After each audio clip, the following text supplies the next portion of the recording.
I am 26 years old. On the morning I was supposed to marry the love of my life, my entire world tilted on its axis. It was supposed to be a day of pure joy, the culmination of a year of planning and a lifetime of dreams. My wedding dress was hanging on the door, a cloud of white silk and lace that I had picked out with my mom and my sister, Jane. My makeup was half done, one eye perfectly lined and the other still bare. My bridesmaids were buzzing around me, a flurry of pastel dresses and nervous energy. My best friend, Sarah, was trying to get me to drink a mimosa, but my hands were shaking too much. I was happy. I was so incredibly happy and nervous that it felt like my heart might beat right out of my chest. Then the knock came. It was not a gentle knock. It was a hard, insistent pounding on the door of the bridal suite. One of the bridesmaids, a cousin of my fiancé, Liam, went to answer it. She opened it a crack, then her face went pale. She tried to close it, but a man's arm pushed through. It was Mark, my ex-boyfriend. My toxic, manipulative, can't-let-go ex-boyfriend whom I hadn't seen in over 2 years. He pushed his way into the room. He was holding a small digital camera. His eyes, cold and burning with a strange fire, found mine across the room. The joyous chatter died instantly. Everyone froze. My heart, which had been fluttering with happiness, dropped into my stomach like a stone. "Clara," he said, his voice loud and clear in the silent room. "You can't marry him." I stood up, my legs feeling weak. "Mark, what are you doing here? You need to leave. Now." "I can't let you make this mistake," he said, taking a step closer. He held up the camera like it was a weapon. "Stop the wedding. I have proof." Proof of what? My mind raced. Proof that I was a terrible person? Proof of some long-forgotten mistake? I had done nothing wrong. My relationship with Liam was built on honesty. We had no secrets. Mark was just trying to ruin this day for me because he couldn't stand to see me happy with someone else. I knew it. But the word proof hung in the air, thick and poisonous. My bridesmaids were forming a protective semicircle around me. Sarah stepped forward. "Get out of here, Mark," she said, her voice shaking with anger. "You are not welcome here." "This doesn't concern you," he shot back, his gaze never leaving my face. "This is about me and Clara, and Liam. He deserves to know the truth before he ties his life to a liar." A liar. The word hit me like a slap. I felt the blood drain from my face. My mom, who had been in the adjoining room getting her own dress on, must have heard the commotion. She appeared in the doorway, her expression shifting from confusion to cold fury in a split second. "Mark," she said, her voice low and dangerous. "You have 5 seconds to get out of this room before I call security and have you thrown out." He laughed, a bitter, ugly sound. "Go ahead, Karen. Call them. By the time they get here, everyone will have seen this. The wedding will be over anyway."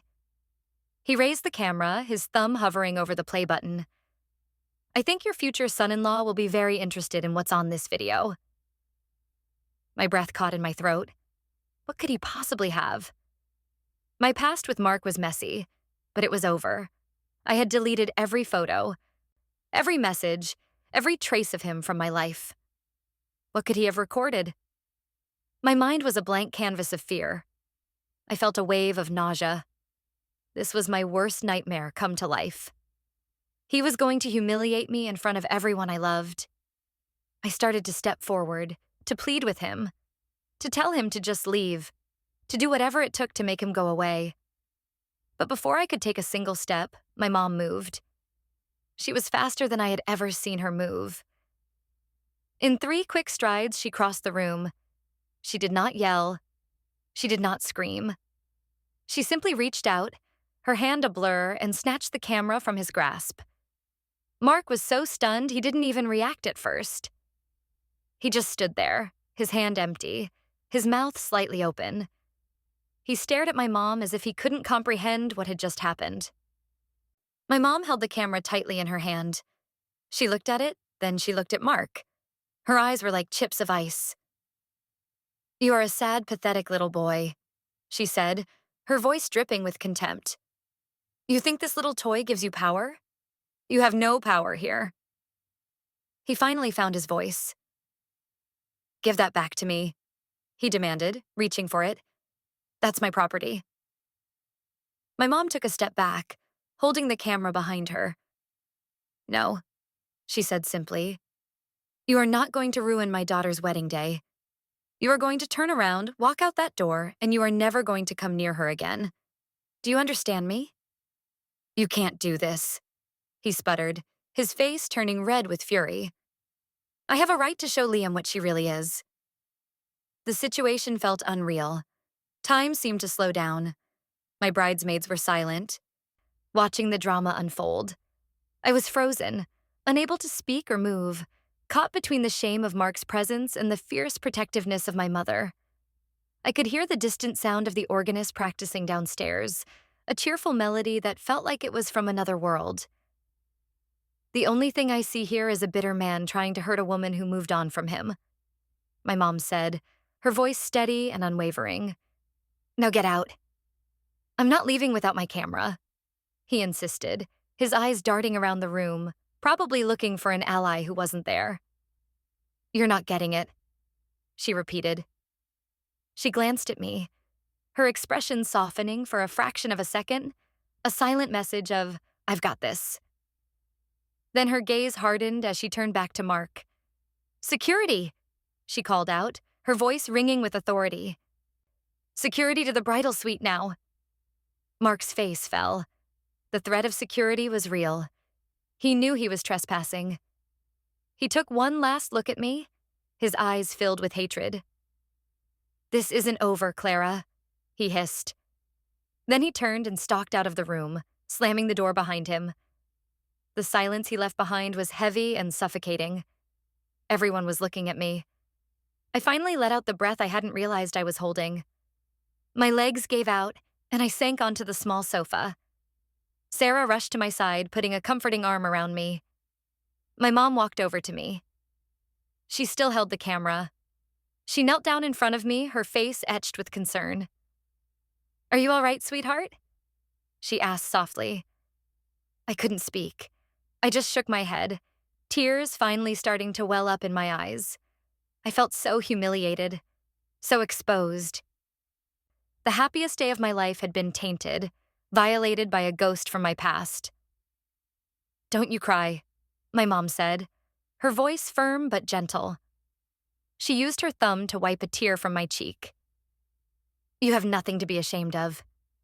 He is the one who should be ashamed. What's on the camera, Mom?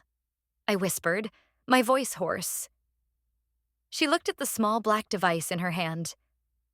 I don't know, she said, but we're going to find out. And we're going to handle it. He is not winning today. I looked at my mom, really looked at her. In that moment, she was not just my mother. She was my champion, my protector, a warrior who had stood between me and my worst fear. The shame began to recede, replaced by a flicker of the same fire I saw in her eyes. He was not winning today. The wedding coordinator, a woman named Patricia with a headset and a clipboard, appeared at the door, her face a mask of professional concern. Is everything all right in here? We have a security issue at the front entrance. My mom stood up, taking charge. Everything is under control, Patricia. We had an uninvited guest. He's been dealt with. Patricia looked from my mom to me, sitting disheveled on the sofa. The groom is asking what the delay is. He's worried. Liam. Oh God, Liam. He was downstairs waiting for me, completely unaware of the drama that had just unfolded. What must he be thinking? My heart ached for him. I need to talk to him, I said, finding my voice. I need to explain. No, my mom said immediately. Not yet. We need to know what we're dealing with first. Patricia, tell Liam that there's a small issue with the bride's dress. A class broke. Tell him we need 20 minutes. Patricia nodded, her professional calm restored. Of course, 20 minutes. She disappeared as quickly as she had arrived. My mom turned back to the room. She looked at my bridesmaids, who were all huddled together, whispering. Girls, Could you give us a moment, please? Go check on the flowers or the seating chart or something. Just give Clara and me a few minutes alone. They nodded, casting worried glances my way as they filed out of the room. Sarah squeezed my shoulder before she left. We're right outside if you need us, she whispered. The door clicked shut, leaving just me and my mom. The silence was different now. It was a space to think, to breathe. Okay, my mom said, pulling a chair over to face me. She placed the camera on a small table between us. First, you need to tell me everything about Mark. I know you broke up, and I know he was difficult, but I don't think I ever understood how difficult. What could he possibly have on this camera that would make him think he could stop a wedding? I took a deep breath. Talking about Mark was like pulling a scab off an old wound. I had tried so hard to forget. He was controlling, Mom. Really controlling. He didn't like my friends. He tried to tell me what to wear. He would get angry if I didn't answer his texts right away. It was suffocating. She nodded, her lips pressed into a thin line. I never liked him. I saw it in his eyes. He always looked at you like you were a possession, not a person. I was young, I said, feeling a fresh wave of shame. I thought it was love. I thought he was just protective. It wasn't love, sweetheart. It was obsession. So, what could be on this video? She pressed gently. I racked my brain, trying to think of any moment, any conversation, any mistake he could have captured. I don't know. We broke up over 2 years ago. I blocked him on everything. I haven't spoken a single word to him since. Maybe it's something from back then? A fight we had? But why would that matter now? He's desperate, my mom said.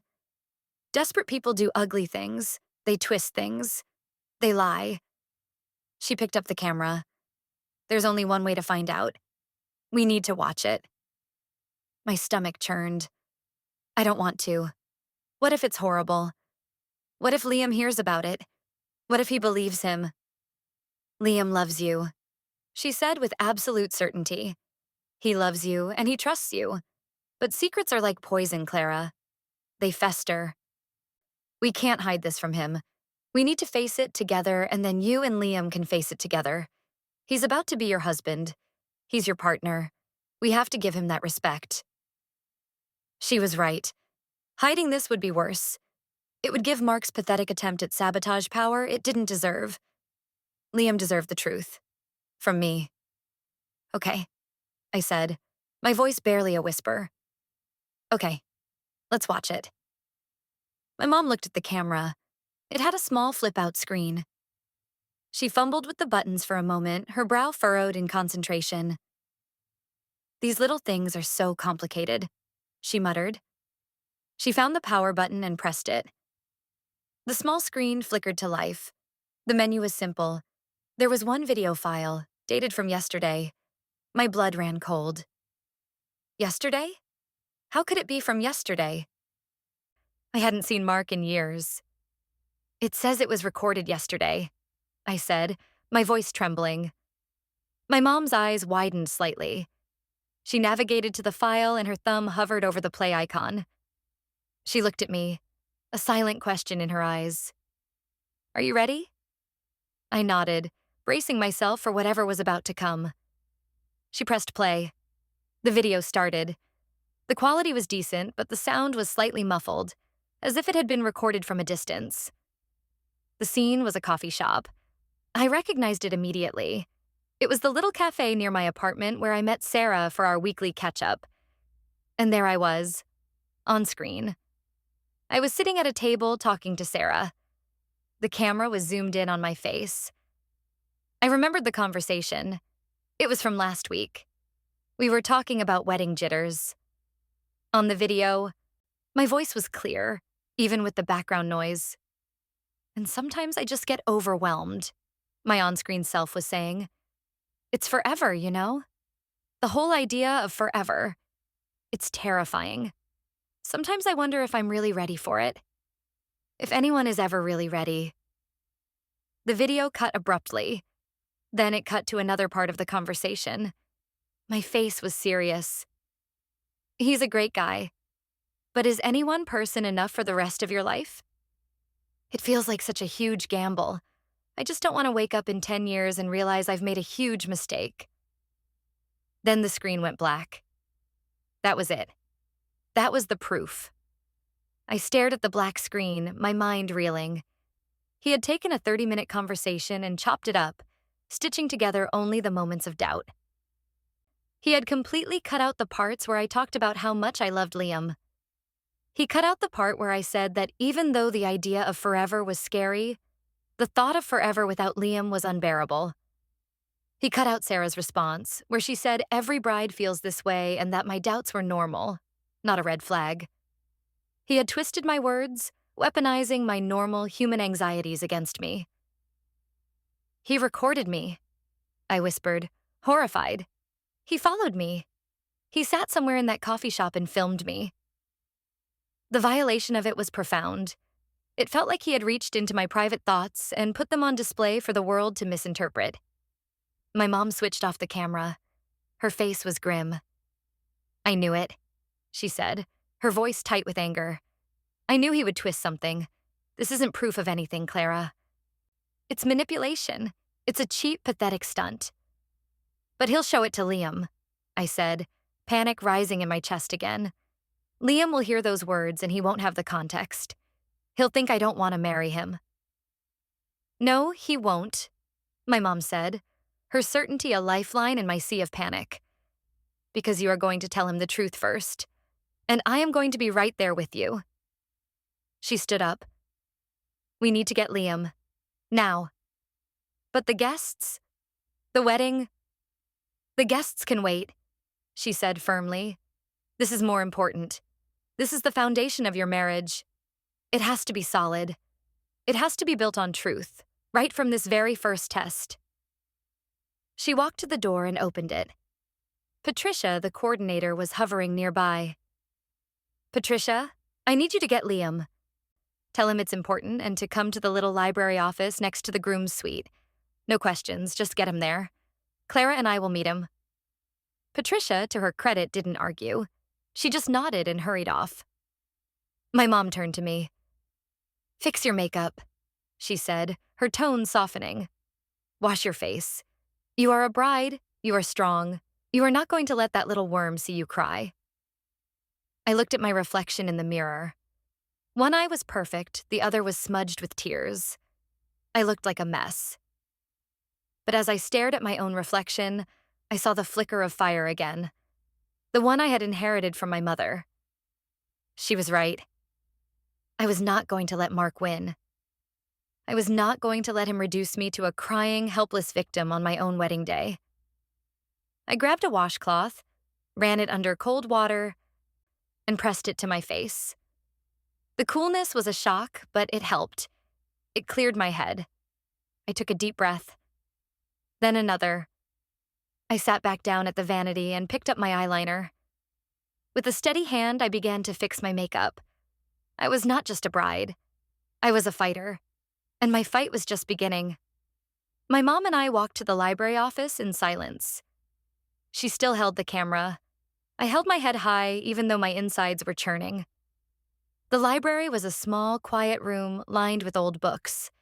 It felt like a safe haven from the chaos. Liam was already there, pacing back and forth. His tux was perfect, a white rose pinned to his lapel. When he saw me, his face was a mixture of relief and deep worry. Clara, what's going on? He asked, rushing to my side. Patricia said something about your dress, but I knew that wasn't right. You look pale. Are you okay? He took my hands in his. They were warm and strong. I looked into his eyes, the kind, gentle eyes that had made me fall in love with him. I felt a surge of love so powerful it almost knocked me off my feet. I had to tell him. I had to trust him. Liam, something has happened, I began, my voice steadier than I expected. My mom quietly closed the door behind us, giving us privacy. My ex-boyfriend Mark, he showed up, I said. Liam's expression hardened instantly. He knew about Mark. I had told him about the controlling behavior, the difficult breakup. He came here? To the hotel? Is he gone? He's gone, my mom interjected. I made him leave. What did he want? Liam asked, his jaw tight. This was it, the moment of truth. I took a deep breath. He came to try and stop the wedding. He said he had proof that I was lying to you. Liam looked confused. Proof? Proof of what? I squeezed his hands. He recorded me, Liam, last week. I was having coffee with Sarah, and he filmed our conversation from a distance. He edited it to make it sound like I have doubts about us, about getting married. I saw a flicker of something in his eyes. Hurt? Confusion? I quickly continued, the words tumbling out. I was just talking about being nervous, about how forever is a big, scary concept. Normal wedding jitters. Sarah told me everyone feels that way, but he cut all of that out. He made it sound like I don't love you, like I think marrying you is a mistake. Liam was silent for a long moment. He looked from my face to my mom's. The silence stretched and my panic started to bubble up again. This is it. He believes him. He's going to call it off. Then he let out a long breath and a small, sad smile touched his lips. Mark, he said, shaking his head. Of course. That sounds exactly like the kind of pathetic, manipulative thing he would do. I stared at him, my heart pounding. Clara, he said, his voice soft. He lifted a hand and gently cupped my cheek. Did you really think a doctored video from a jealous ex would make me doubt you? Tears of relief pricked my eyes. I was so scared, I whispered. I know you get nervous, he said. We've talked about it. You get nervous before a big presentation at work. You get nervous when we have to fly. You have a brilliant, beautiful mind that sometimes overthinks things. That's part of who you are. It's one of the million things I love about you. Of course you're nervous about getting married. It's a huge life change. I'm nervous too. He believed me. He didn't even need to see the video. He just believed me. The trust between us was a physical thing, a warm, solid presence in the room. My mom, who had been watching us, stepped forward. She held out the camera to Liam. I think you should see it anyway, she said. You need to know exactly what kind of poison he was trying to spread. Liam took the camera. My mom showed him how to work it. He watched the short, doctored clip. His expression grew colder and harder with every word my on-screen self said. When it was over, he switched it off and handed it back to my mom. That monster, he said, his voice low and guttural. He followed you. He spied on you. That's not just pathetic, it's criminal. He looked at me, his eyes blazing with protective anger. I'm going to call the police. I'm going to file a restraining order. Yes, my mom agreed. We will, but not right now. Right now, you two have a wedding to get to. Liam looked at me, his anger softening into concern. Are you sure you're up for this, Clara? After all this, we can postpone. We can do whatever you need. I looked at this wonderful, trusting, incredible man who was about to become my husband. I looked at my fierce, protective mother. The fear and shame I had felt earlier were gone. All that was left was love and a deep, burning anger at Mark for trying to destroy it. No, I said, my voice ringing with newfound strength. We are not postponing anything. I am not letting him take one more second of this day from us. I want to marry you, Liam. More than ever. He broke into a wide, beautiful smile. The smile that had captured my heart on our very first date. Good, he said, because I want to marry you more than ever, too. He leaned in and gave me a gentle kiss. Okay, let's do this. Let's go get married. As he turned to leave the room, my mom stopped him. Liam, wait. He turned back. My mom was holding the camera, but she was also holding something else. A phone. Mark's phone. I think you should see this too, she said, her expression unreadable. In the commotion, when I grabbed the camera, I grabbed his phone as well. He was so focused on the camera, he didn't even notice. My blood went cold all over again. Mark's phone. What could be on his phone? Liam took the phone from her. You picked his pocket? He asked, a hint of awe in his voice. My mom gave a small, tight smile. Let's just say it came away with the camera. I didn't realize it until after he was gone. I thought we should look. I had a feeling his little performance was just the tip of the iceberg. My heart started to pound in a new, different rhythm, a rhythm of dread. If the video was the performance, what was on the phone?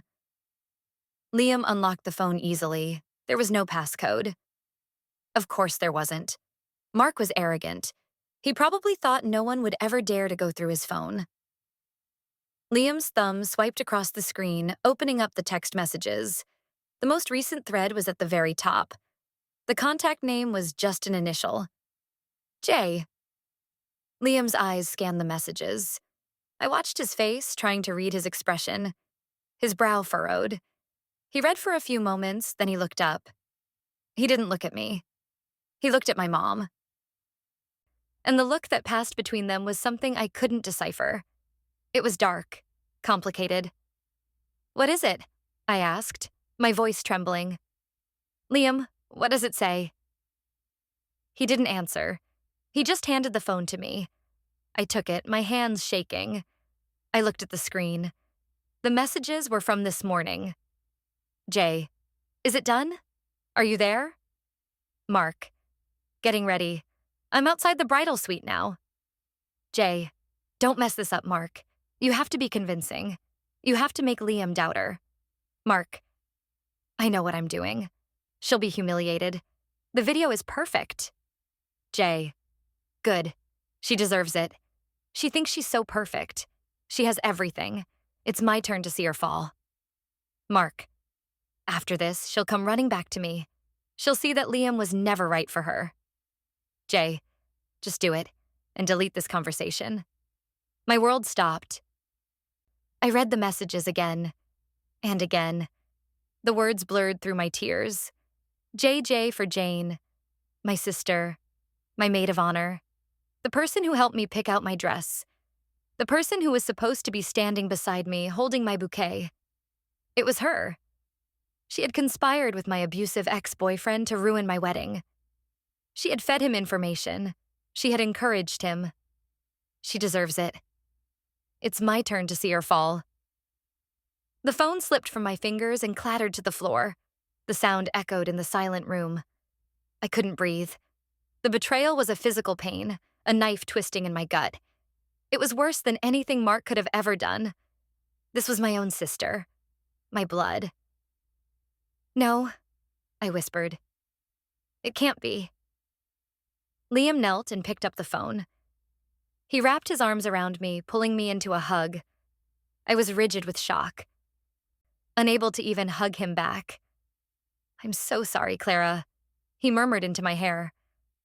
I am so, so sorry. My mom came over to us. She placed a hand on my back. Her touch was gentle, but I could feel her trembling with rage. That little... She started. Her voice choked with fury, but she cut herself off. She wouldn't say the words. Not now. I pulled away from Liam, my mind starting to clear through the fog of pain. The shock was turning into something else. Something cold and hard. It was anger. A pure, white-hot rage that burned away the tears. Jane. She had been smiling all morning. She had helped me with my hair. She had told me how beautiful I looked. And all the while, she was texting Mark, orchestrating my public humiliation. She wasn't just jealous. She was cruel, malicious. Where is she? I asked, my voice devoid of any emotion. She's with the other bridesmaids, my mom said, probably wondering what's taking so long. Get her, I said. The words came out flat and dead. Bring her here, now. Liam looked at me, his eyes full of concern. Clara, are you sure? Maybe we should just get through today. We can deal with her later. No, I said, my voice gaining strength. Not later. Now, I am not walking down that aisle with her standing next to me, pretending to be my loving sister. I am not letting her have the satisfaction of watching me, thinking she got away with it. This ends now. My mom nodded, her eyes flashing with a grim understanding. I'll get her. She left the room. I was alone with Liam. He held my hands, his thumbs rubbing soothing circles on my skin.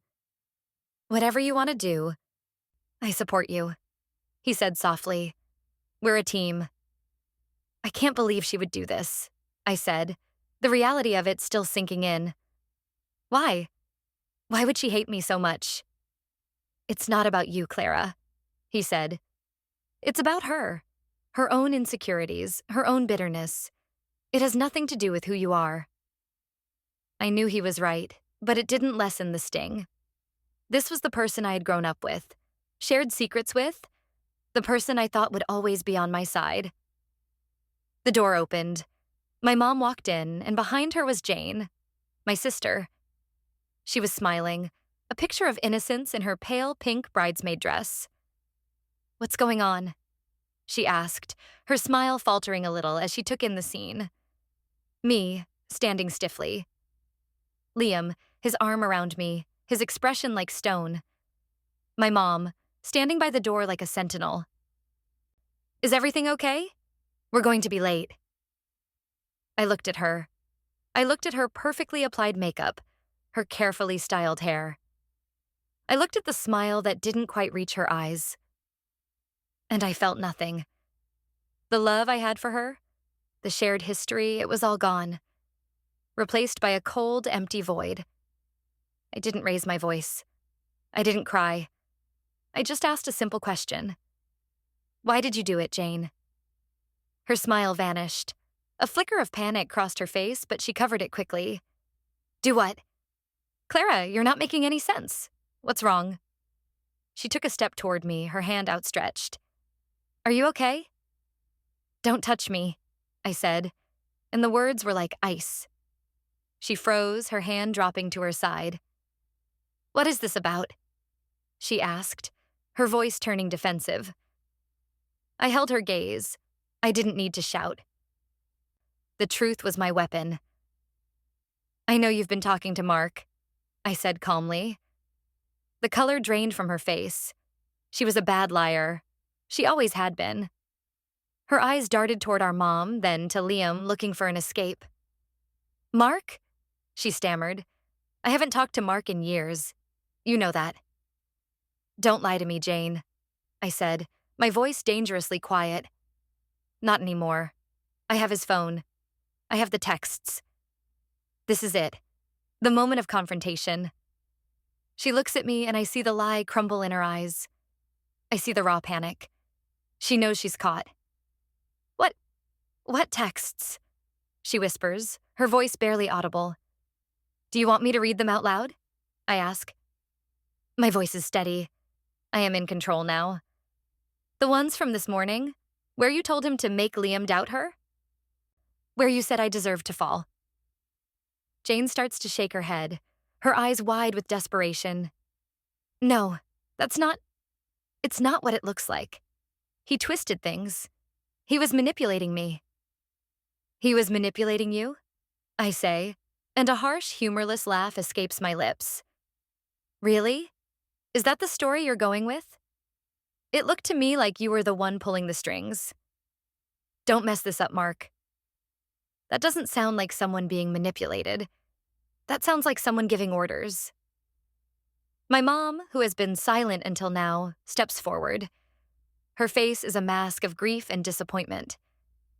Jane, how could you? She asks, her voice trembling. How could you do this to your own sister? On her wedding day? Tears start to stream down Jane's face. They are real tears this time. Tears of self-pity. You don't understand, she sobs. Looking at our mom. She gets everything. She always has. The perfect grades, the perfect job, the perfect fiancé. Everyone always loves Clara. I'm just the other one, the second best. I just wanted her to feel what it's like to not be perfect for once, to have something go wrong. The confession hangs in the air, ugly and raw. The jealousy I had suspected for years, the resentment I had always tried to ignore, was finally out in the open. It was more poisonous than I had ever imagined. I look at her, my sister, crying on the floor. I feel a brief flash of pity, but it's quickly extinguished by the cold flame of her betrayal. This wasn't a momentary lapse in judgment. This was a calculated plot to destroy the happiest day of my life. "You wanted me to fall?" I say, my voice shaking with rage. "You wanted to hurt me. So you conspired with my abuser? Do you have any idea what you've done, Jane?" "I'm sorry," she cries. "I'm so sorry, Clara. I didn't think. I just wanted to scare you a little. I never thought he'd actually go through with it." "Save your apologies," I say, turning away from her. I can't even look at her anymore. I look at Liam. His face is a mixture of disgust and pity. I look at my mom. Her heart is clearly broken. "Get her out of here," I say to my mom. "I don't want her at my wedding. I don't want her in my life." The words are final, absolute. Jane lets out a strangled sob. "Clara, no, please, don't do this. You can't mean that. I'm your sister." "A sister wouldn't do this," I say, my back still to her. "A sister wouldn't try to destroy my happiness out of petty jealousy." "You stopped being my sister this morning when you texted Mark." I feel a cold resolve settle over me. This is the right decision. My mom goes to Jane and helps her to her feet. "Come on, Jane," she says, her voice weary. "Let's go. You've done enough damage for one day." "No," Jane wails, trying to pull away. "Liam, please, talk to her. Mom, don't let her do this." Liam doesn't even look at her. He just keeps his arm firmly around me, a silent, solid wall of support. My mom leads a sobbing Jane out of the room, closing the door behind them. The silence that returns is profound. It's the silence of a bomb having gone off, of the world being irrevocably changed. I finally turn to Liam. "I'm sorry," I say, my voice thick. "I'm so sorry you had to see that. This is not how our wedding day was supposed to be." He pulls me into a hug, and this time I melt into it, clinging to him. "Don't you dare apologize," he says fiercely. "You have nothing to be sorry for. We just found out that your sister is a monster, and your ex-boyfriend is even worse than we thought. But we found out together, and we dealt with it together." He pulls back to look at me. "Are you okay?" I take a shaky breath. "No," I admit, "but I will be. I need a minute." "Take all the time you need," he says. "I'll go talk to your dad. I'll let him know what's happened. We'll figure out what to tell the guests." "What are we going to tell them?" I ask. "That the maid of honor was just ejected for trying to sabotage the wedding?" "We'll say Jane had a sudden family emergency and had to leave," he says calmly. "It's simple. It's believable. No one needs to know the ugly details. This is our day, Clara. We're not going to let them poison it any more than they already have." He is so calm, so strong. In the midst of all this chaos, he is my anchor. I love him so much it hurts. "Okay," I say. "A family emergency." He kisses my forehead. "I'll be right back. I love you." "I love you too," I whisper as he leaves the room. I am alone again. I sink into one of the leather chairs, the adrenaline finally starting to wear off, leaving me feeling exhausted and hollow. I look at Mark's camera and phone, still sitting on the table. They are such small objects to have caused so much destruction. I think about Jane. My whole life, I had tried to be a good sister. I included her. I supported her. I celebrated her successes. I never saw the depth of the resentment she held for me. I had been blind to it. Or maybe I just hadn't wanted to see it. The pain is immense. It's a gaping wound that I know will take a long, long time to heal. If it ever does. But underneath the pain, there is something else. A sense of clarity. The lies are gone. The pretense is over. I know who my real family is. It's the man I'm about to marry.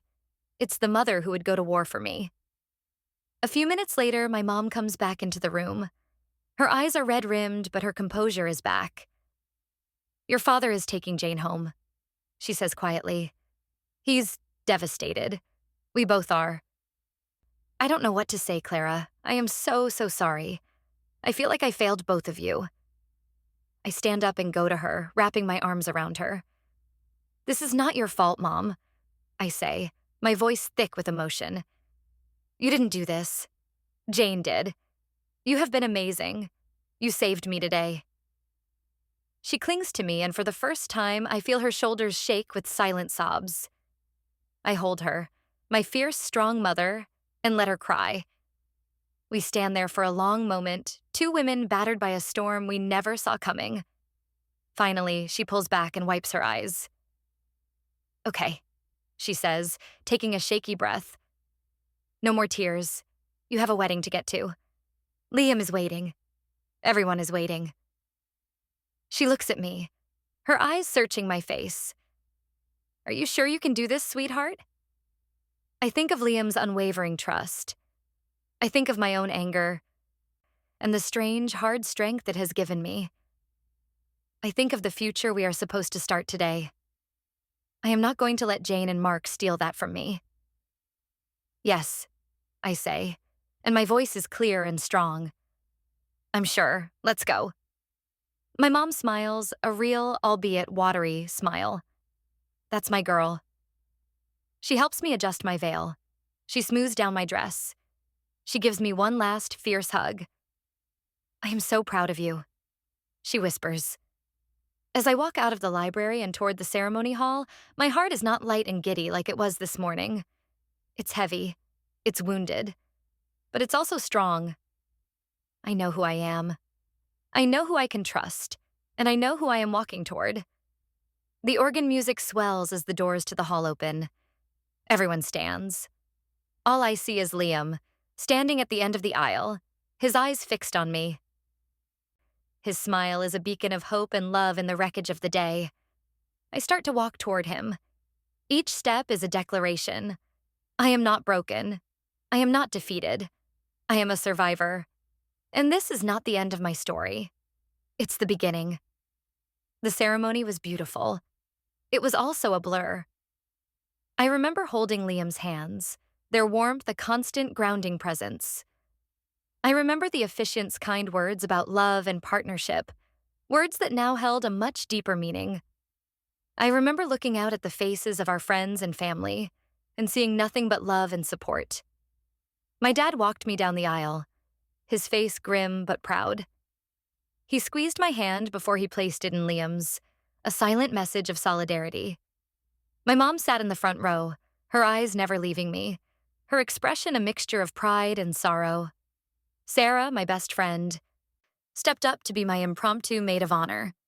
She held my bouquet and fixed my veil, her presence a quiet comfort.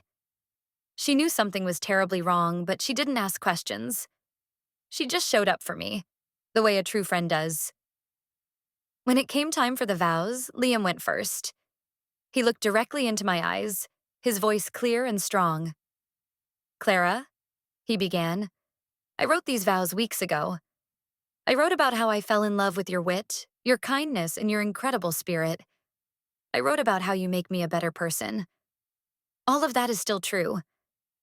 But today I'm throwing those vows out. Because today I saw a new side of you. I saw your strength. I saw your resilience. I saw your courage in the face of ugliness and betrayal. And somehow I fell in love with you all over again." Tears streamed down my face. But they were not tears of sadness. They were tears of overwhelming love and gratitude. "They say marriage is about facing life's storms together," he continued. "We had our first hurricane before we even said I do. And we're still standing. We're stronger. So my vow to you is this. I will always be your anchor. I will always be your safe harbor. I will always believe in you, trust you, and stand by you no matter what storms come our way. I love you, Clara, with everything I am." When it was my turn, I was so choked with emotion I could barely speak. I took a shaky breath, clutching his hands tighter. "Liam," I whispered, "I always knew you were a good man. I knew you were kind and funny and smart. But I didn't know the depth of your strength until today. You didn't just trust me. You defended me. You protected me. You are my partner in every sense of the word." I looked at him, my heart full. Today was almost the worst day of my life. But you and my mom, you turned it into something else.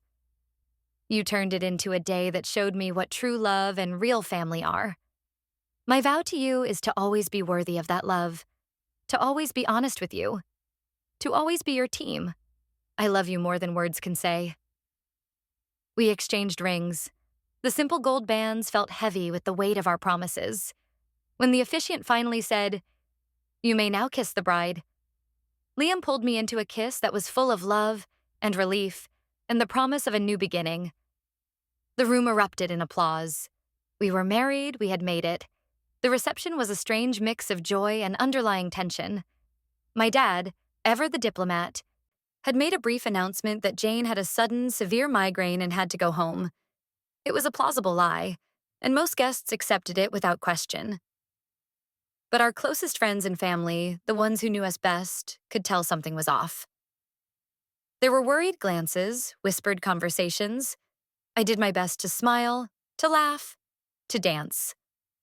Liam never left my side. He held my hand, refilled my champagne glass, and deflected any probing questions with practiced ease. He was my shield. The first dance was to a slow, sweet song we had chosen months ago. As Liam held me close, swaying to the music, I rested my head on his shoulder. "Are you okay?" he murmured into my ear. "I'm better than okay," I whispered back. "I'm with my husband." He held me tighter. I liked the sound of that. During a break in the music, my mom came over to our table. She had a small, determined smile on her face. "I have something for you," she said. She handed me a small, beautifully wrapped gift. "Mom, you didn't have to," I said. "Open it," she insisted. I carefully unwrapped it. Inside was a brand new phone, the latest model. "I figured you might not want to use your old one anymore," she said. "Too many bad memories attached to it." She was right. Every time I looked at my phone, I would think of Jane's texts. "And this?" she said, handing Liam Mark's phone and camera. "I spoke to our family lawyer. He's a friend of your dad's. He said to hold on to these. Don't delete anything. He said Mark's actions constitute harassment and possibly stalking. The video, combined with his trespassing, is enough for a restraining order. He's going to file the paperwork for us on Monday." Liam nodded, his expression grim. "Good. I want him legally barred from coming anywhere near you." "What about Jane?" I asked, my voice small. The thought of her still sent a pang of pain through me. My mom's face fell. "Your father and we're going to have a long talk with her. She needs help, Clara. Professional help. Her jealousy, it's not normal. It's corrosive. But that is our burden to handle, not yours. Your only job right now is to be happy." She looked at me and Liam, her eyes full of love.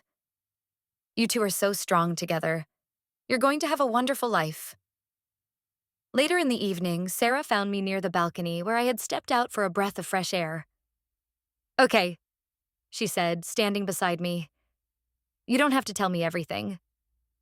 But you have to tell me something. What the hell happened this morning? And where is Jane?" I trusted Sarah completely. She was my rock. So I told her. I told her about Mark showing up with the video. I told her about the edited conversation, the lies. And then, my voice breaking, I told her about the texts, about Jane. She listened in stunned silence. When I finished, she just wrapped me in a huge hug. "Oh, Clara," she said, her voice thick with anger. "I am going to kill both of them, slowly and painfully." I managed a small, watery laugh. "Get in line." "I cannot believe Jane would do that," she said, pulling back. I knew she could be competitive, but this is evil. I'm so sorry. It's okay, I said, though it wasn't. I'm dealing with it. How is Liam? She asked. He's been incredible, I said, a genuine smile spreading across my face. He's my hero. He's a good one, she agreed. You two deserve all the happiness in the world. Don't let this ruin it. I won't, I said, and I meant it. The rest of the night passed in a whirlwind of dancing, cake cutting, and toasts. We were surrounded by people who loved us. And as the night went on, the raw wound of the morning began to feel a little less gaping. It was still there, a dull ache beneath the surface, but the joy was real too. The joy was stronger. As Liam and I were leaving the reception, running through a tunnel of sparklers held by our friends, I felt a moment of pure, unadulterated happiness. We had done it. We had weathered the storm. We were married. In the car on the way to our hotel, I leaned my head on his shoulder, exhausted but content. We need to call your friend Sarah, Liam said suddenly. I looked at him, confused. Why? The video, he said. Mark edited your conversation with her. She's the only witness to what was really said. Her testimony could be useful for the restraining order, to prove his malicious intent. He was right. Of course he was. He was thinking 10 steps ahead, always looking out for me. You're right, I said. I'll call her tomorrow. I'm proud of you, you know, he said softly, taking my hand. For what? For being so strong. For facing her, for not letting them win. I wasn't alone, I said, squeezing his hand. I had you. And my mom. You'll always have me, he promised. The next day, we were scheduled to fly out for our honeymoon. Before we left, I called Sarah. Hey, married lady, she answered cheerfully. Hey, I said, smiling. Listen, I need a favor. I explained what Liam had said about the restraining order and her being a witness to the real conversation. Absolutely, she said without hesitation. I will sign anything. I will testify in court. I will tell everyone what a manipulative creep Mark is and what he did. Just tell me what you need. Thank you, Sarah, I said, feeling a wave of gratitude. It means a lot. That's what friends are for, she said. Now go have an amazing honeymoon. You've earned it. A few days later, we were on a beach in Hawaii. The sun was warm, the ocean was a brilliant blue, and the chaos of our wedding day felt a million miles away. We were in our own little bubble of peace. My new phone buzzed. It was a text from my mom. Mom, lawyer filed the restraining order this morning. Mark was served. He is legally required to stay 500 yards away from you, your home, and your workplace.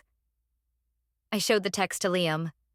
He nodded, a grim look of satisfaction on his face. Good. One down. One down. One to go. Jane. I hadn't heard from her. I hadn't heard from my dad either. I knew my parents were dealing with the fallout, and I was grateful to be shielded from it. But I also knew a conversation was inevitable. A week into our honeymoon, I got a text from a number I didn't recognize. Unknown. Clara, it's Jane. Mom and Dad took my phone. I'm using a friend's. Can we please talk? I'm so sorry. I stared at the message, my heart starting to pound. I didn't want to talk to her. I didn't want to hear her excuses. I showed the text to Liam. What do you want to do? He asked gently. I don't know, I said honestly. A part of me wants to block this number and never speak to her again. But another part of me, I don't know. Maybe I need to say my piece. For myself. Then say your piece, he said, but on your terms. You don't owe her a conversation.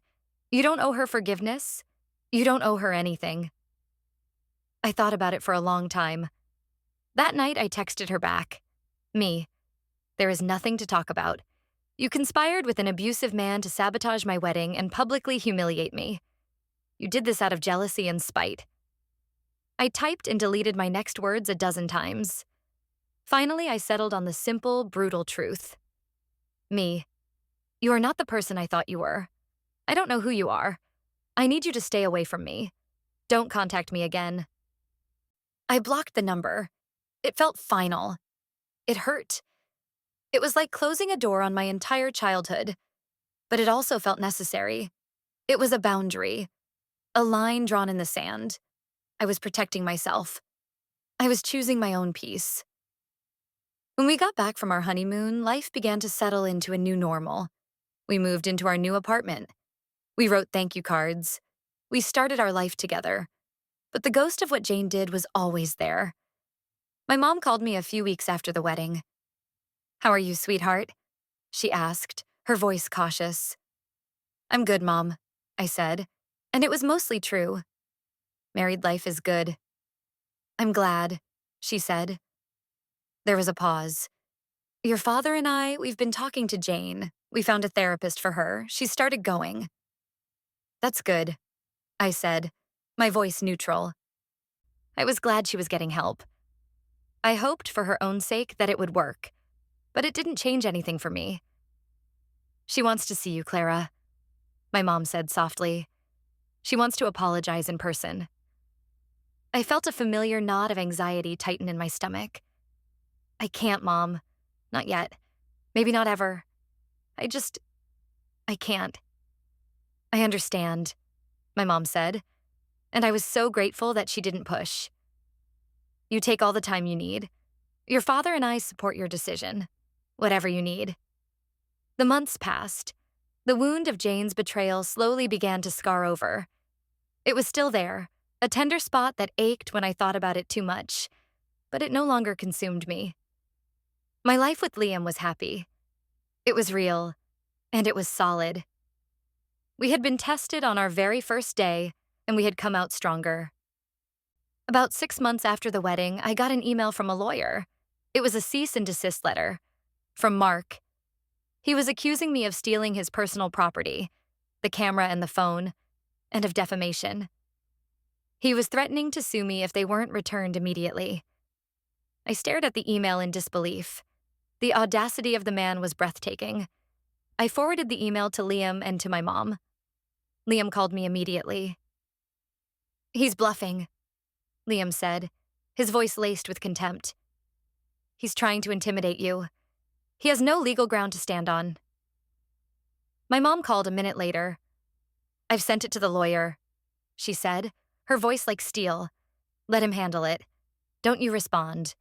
Don't you give him the satisfaction."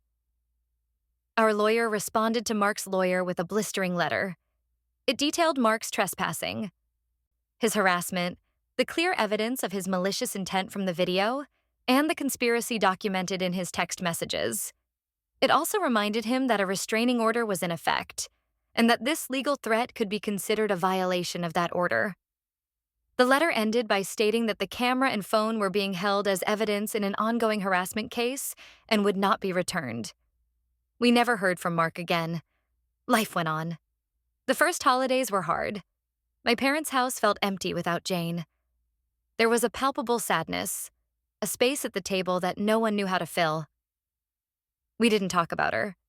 We just worked around the gaping hole she had left in our family.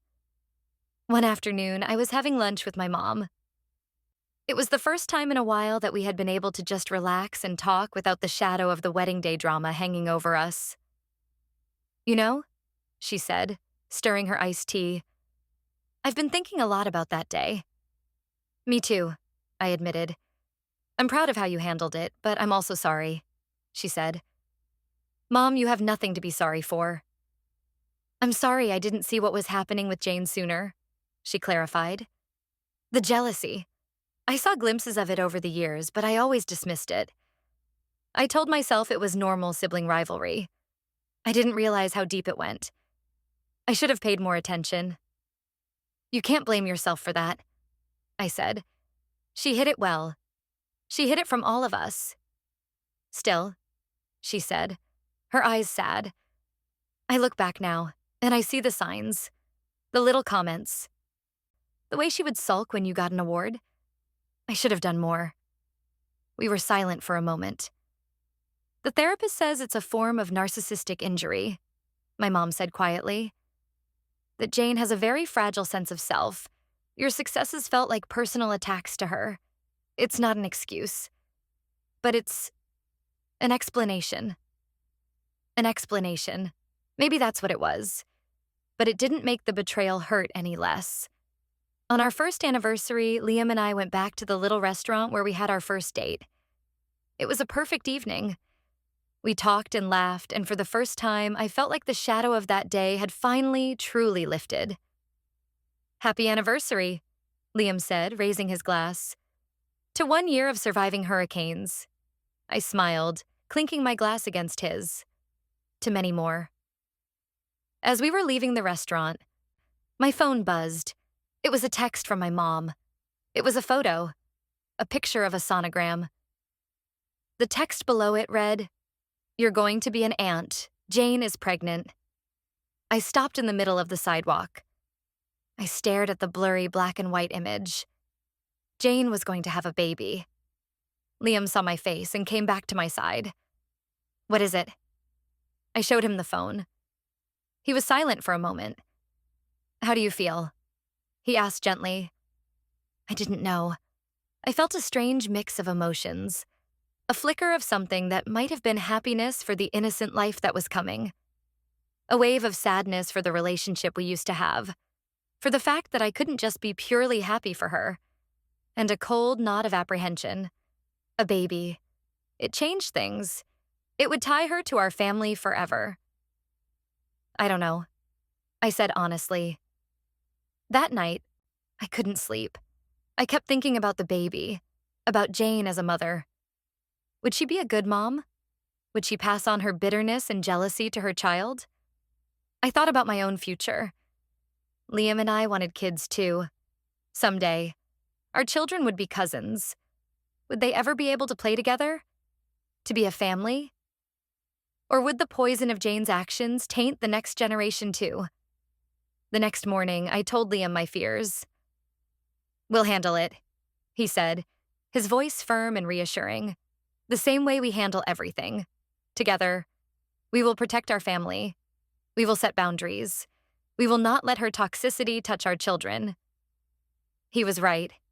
We would. A few months later, my mom called. "Jane is having a baby shower," she said, her voice hesitant. She would like you to be there." "No," I said immediately. The thought of it, of sitting in a room full of people, pretending everything was okay, made me feel physically ill. "I can't." "I told her you would say that," my mom sighed. I had to ask." "I'll send a gift," I offered. It felt like a compromise. A small, sterile gesture of goodwill for the sake of the baby. "You don't have to do that, Clara." "I want to," I said. And it was true. The baby was innocent in all of this. I sent a gift. A beautiful hand-knit blanket from a local artisan. I sent it directly from the store. I didn't include a personal note. When the baby was born, a little girl, my mom sent another picture. She was tiny and perfect.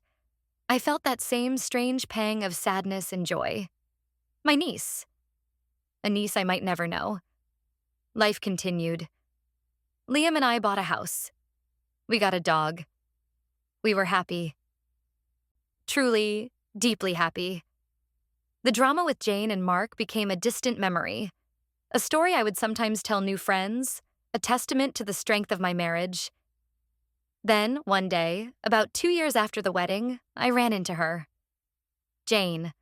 I was at the grocery store in the produce section, trying to decide between organic and regular avocados. I heard a baby fussing, and I looked up. And there she was.